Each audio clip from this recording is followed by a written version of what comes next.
wana yenda okota c'est le maf ozo sala ni non c'est la barozoa esali mbula boni osala comme salon c'est vraiment mikolo ebele tu peux estimer bambula boni plus de 10 ans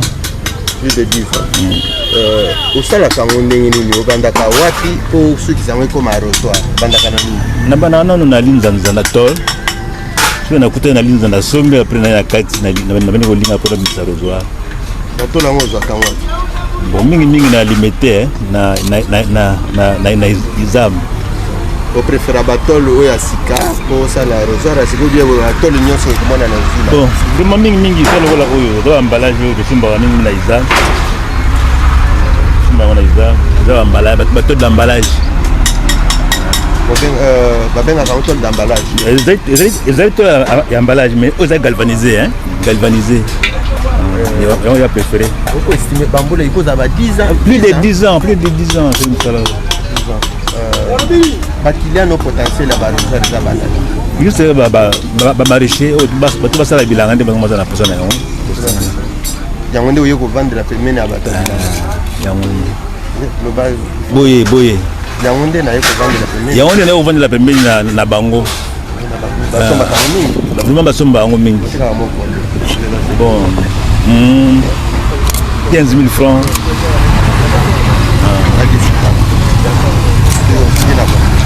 ndite koyoka na kaka ntango yaza na bosenga na yango production esalaka par jour combien d'argent bon par jour tu ça même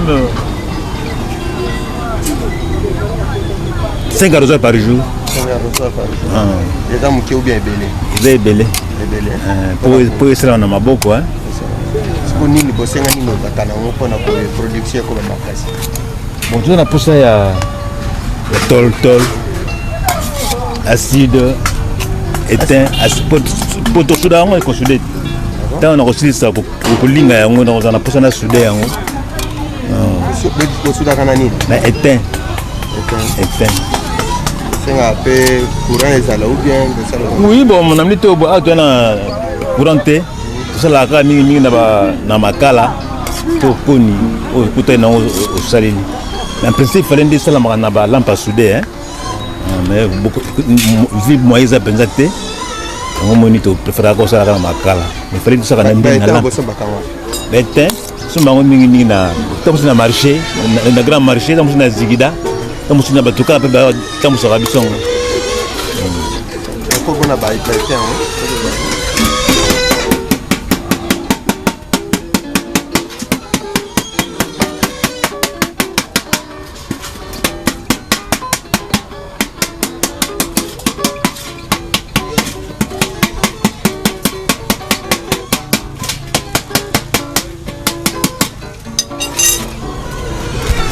Babare tembo so baka ngeza pe na weze bona babare o mingi to zo na zigida to na grand marché to men na kenkoleri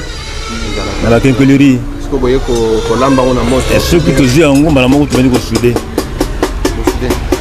ko ko mabu siye o yo babare tem je vous connais soudure nango yango na soudé aw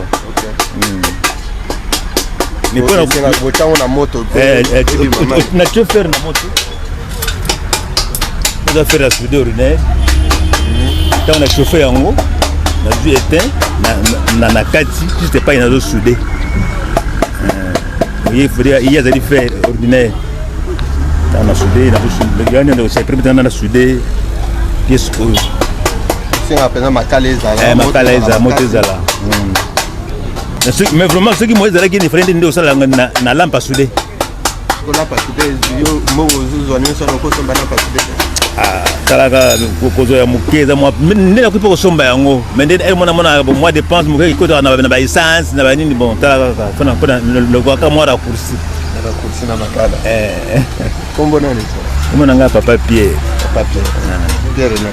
Pierre Nzingula. OK merci papa Pierre ozana bana nyoso sali bo thanks ba una msalo oui batangi suspect classe na bango. Bon, natia ngoli bende parce que oya kosoma passe mbongo zalaki te. ndio sali cash ne ali yana sali oyanga muguteke na sala musala tol pona kuzoma itesanga matin ko respirer papa o de tela linza ya ba de tunga kana bonso chango tuza premier tout fait c'est quoi vous avez tout fait et on a zabina l'espace na chango madusu le monde veut côté ngai dans le itoko c'est baton so basala commande ou bien ka yo moko sali ayoka bon ngai moko kaka ngai moko na makeke ba master ou préférer ki yango pena mega usala ba usaleli bango usaleli bango o kabeli bango fele ou bien basomba ti na kabela ki bango siko ya ona tibia usala na zo monter wa uzoare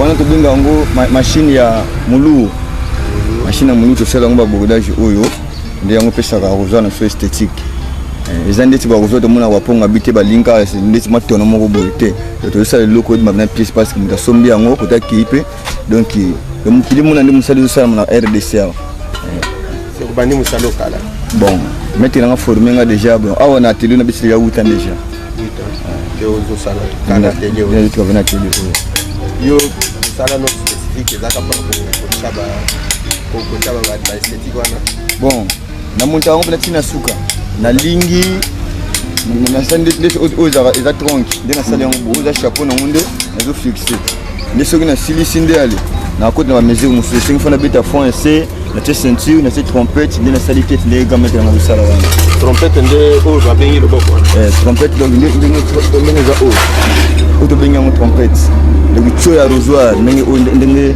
nakotisi oyo boye ntango nasali art na ngai art oyo mpe koma boye azalaki boye nde na kati boye ndenge aza boye miso na babengolo ya calibre nde nakie na libendi na ngai nanga oyo nabeti bate nde nalingi yango na forme oyo pe mpona kotisa ye awa esengi fo natala plus ou moins le mesure na ye oyo yango osali boka diamètre nalandeli nde na fixe na mwika fandi natie console na ngai nde na sude yango sikoyo ekozala combien de temps mpona kosilisa arrosoir moko bon arrosoir moko mpona kosala ngo bon eza mosala nakobeta même 1h30 mpona monteka pièce moko osala même 1h30 nde nasilisi après nde otinda mpona kosude te bon kosude ngai moko soki nasilisi makambo nyonso esili napelisi moto na ngai bafere asude eza wana nde nasude yango mbala moko ekoumela mpona kopelisa moto bon mpona kopelisa moto esenga makala bon nga nasala to biso osala biso kone parce que makala mpenza bon namonaka makala na asude mpenza bien mpenza te nasalanga koni moto epeli nde nasali sudire na ngai nini okosenga na bajeune parce que oza jeune nini okosenga na bajeune oyo batikalaka bazosala mosala te kokata bato machete kosala bisalasala osenga bango nini bon mingi mpena oloba eza te mais mpona bajeune eza kaka ke non premièrement mosala moto abotamaka na yango te soki peut-être omiki na classe ezosimba te senga même si papa aza na ndako to mama te bokotaka mine fiske ata mécanique to tolier to nasala mosala même peintre donc misala eza ebele ngai mpe naza jeune lokola bajeune nyonso tout mais namoni ke non loyenge eza na sens moko te oyo azali grand maître na ngai noko na ngai amoni ke nosi natiki mwana boye bien te lokola ngai mpe nazalaki na volonté nazalaki na susi ya mosala nde namipesaki nde maître ezoma ile na ye afungamelenga nde nazosala art ezopesanga mbongo na nzela ya mosala ezopesanga bana na nzela ya mosala ezosembisanga biloko oyo nazozala nzela ya mosala kienaka esimba machete na kati ya moto la vraimen nakokosala ngo te na vi na ngai okosalanga mpe kashine moko bon mabe te soza mpesa na kosala oyo eza kashe bushi o kashine kashine mpe na kashine naza vraiment l'aise oza l'aise naza vraiment l'aise tolo wana ezosala opasi te te pasi te parce que eza mpena bien protégé na kati na gomo babate na ngai nasali mwani parce que mwa mandefu ezwaka mwa mopepe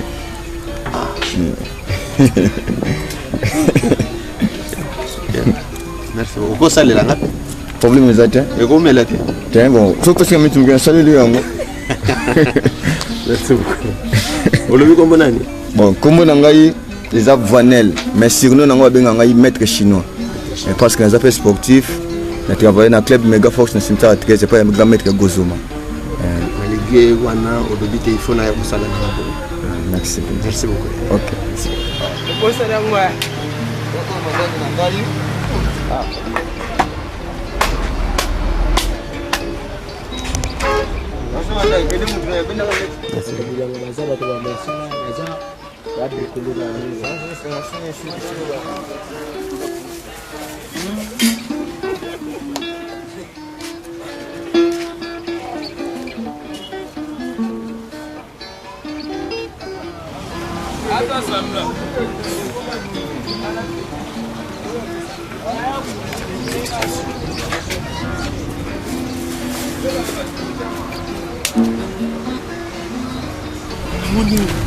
Les hommes se sont en peinture ou bien beaucoup de peinture. En tout cas, par rapport à tol oil bien au tol galvanisé. Le tol galvanisé vraiment, ils ont besoin de la peinture. Bon, il faut rouiller ce qui vont battre en côté. Il faut quand même combattre la yango. Maintenant, entre eux et eux, plastique, différent. En tout cas, on va faire un mini oil. Bon, d'abord, la durée, et puis na saleli, na mosala, tout comme on peut faire oil. Pour plastique, on dirait, bah, bon, ils ont bien pensé. C'est comme toi, on a beaucoup de choses. Toi, on a tout ça, Mickey. Tu vas la faire, c'était orange car c'était na yo. Orange car c'était na yo, qui toque au limé en haut. Orange on a n'engi oyo lingeli. Voilà. Regarde, mon déjà aussi. Ça là vraiment. Est-ce que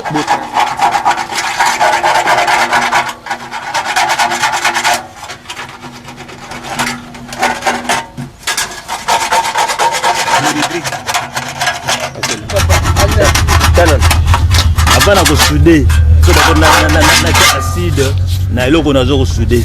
Acide nde yango permettre liaison ya étain na tol. De liaison, ya yepo isala mafu acide à côté de bosso. C'est que pamba ko vanda te. Pamba ko simba te fo umuni. Ah voilà souder les salani.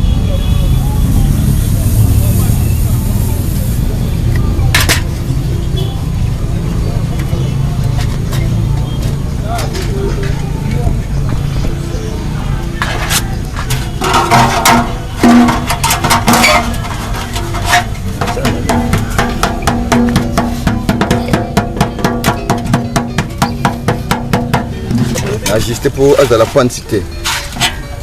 Pour je suis des acide chlorhydrique. Boson ba kango pe. Boson ba kango. 1 litre ou bien ka. Boson ba litre.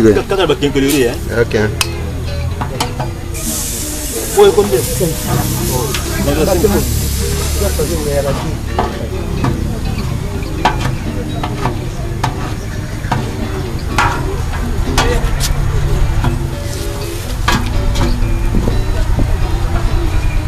Et tu as une baguette, ça va combien d'argent? Bon, la baguette, c'est plus ou moins, plus ou moins 2 pièces.